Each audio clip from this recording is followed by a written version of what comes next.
Kapag ka straight, yan, straight brow, parang lumiit, parang gumanon yung mukha ko, di ba? So, ibig sabihin, kung mahaba yung mukha ng minimakeupan mo, isi-straighten mo yung brows. Once I switch to the arch brow, parang humaba yung mukha ko.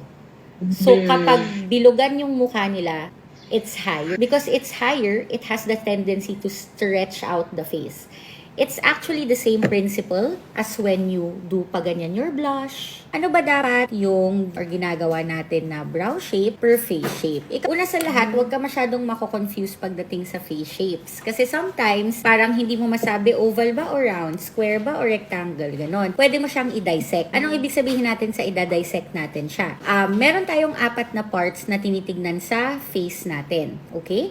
Yung first part natin is yung length ng forehead natin papunta sa jaw. So, may mga tao, kunyari, kung extended yung forehead nila, nandito, mas mahaba. Meron naman yung iba, kung extended yung sa chin nila, mas mahaba pa rin yung mukha. So, that's an indicator na you have a longer face shape. The second part is how wide your forehead is. So, may mga tao na yung dito nila naka-recede, so wide yung forehead nila, meron naman yung nakaharap na ganito. So, nakikita mo sa'yo, meron kang extrang buhok dito, di ba? Pag ganyan. Para kang merong patilya dito. So, hindi wide yung forehead mo. Mataas lang. Mataas yung forehead mo. Kaya kapag nagko-contour ka, dito ka sa taas nagko-contour, hindi ka nagko-contour dito. Pangatlo, na tinitignan natin is kung gaano katalas or katulis yung dito. From cheekbone to cheekbone. May mga iba na nakaangat yung cheekbone in the cases of diamond face shapes. Tapos meron naman yung iba na nakapasok. Tapos meron yung mga iba na from here, gumagano na sila. Meron naman yung iba na dumediretso pa. Yung mga dumediretso, yun yung nagkukos ng angle dito sa may jaw in the case of rectangular and square face shapes. Yan. Or minsan pati sa mga oblong face shapes natin.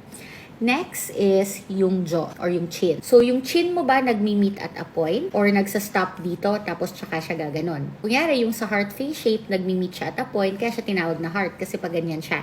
Meron naman yung medyo curved, meron naman yung medyo diretso. So, anyway, ang point ko, kahit hindi mo ma-determine talaga yung face shape, okay lang. Basta alam mo kung anong gagawin mo, area per area. Mag-start tayo sa oval face shape natin. Ayan. So, sinasabi natin na ang face shape ay oval kapag yung forehead ay wider than the chin. So, ibig sabihin, pag mineasure mo from here to here, dapat hindi kasing haba nito. Kasi wala na siyang hulma na pa ganon. So, hindi na siya oval. Pangalawa, masasabi mong oval face shape kapag prominent yung cheekbones mo. So, kapag oval face shape, dapat soft yung arches. Hindi pwedeng masyadong pointed, hindi rin pwedeng masyadong straight. Ano naman ngayon yung round face shape? So, for a thing to be considered round or circular, it needs to have a diameter. So, a diameter is the same all throughout. Ganon, pag ganon, pag ganon, pare-pareho lang yung diameter natin. Ibig sabihin, for a round face shape, the length of your face from forehead to chin is almost equal. So, hindi naman kailangang super equal. It's almost equal from cheek to cheek. Pwede na, considered na round na yon. You can see also in the illustration on the screen na talagang wide yung cheek. So, kung sa oval, dito, gumagano na siya. Pag sa round, makikita mo hanggang dito wide. So, it's wrong to say na if someone is fat, chubby, or cheeky, round face shape sila kaagad. Minsan, meron tayong mga kapayatan ng katawan, pero round pa rin yung face. So, ano naman ang gagawin natin ngayon kapag round yung face shape? Anong kilay yung gagamitin natin? Ang gagamitin natin is yung arched. Si round, ganon. You arch up your brows, it creates the illusion that your face is narrower. Next, si long face shape naman. So, paano natin siya masasabi na long face shape? The chin is narrow and oval. So, ito, dahil narrow siya, ibig sabihin may kapayatan ito, gumaganon siya, so humahaba yung itsura. Tapos, yung forehead, cheekbones, at saka jawline, halos pare-pareho ng width. So, i-explain ko sa'yo. Para siyang oval, di ba yung oval, magsa-stop ka dito, tapos gaganon na siya. Pagdating sa long face shape, hindi siya gaganon agad. Hahaba pa siya konti bago siya gumanon.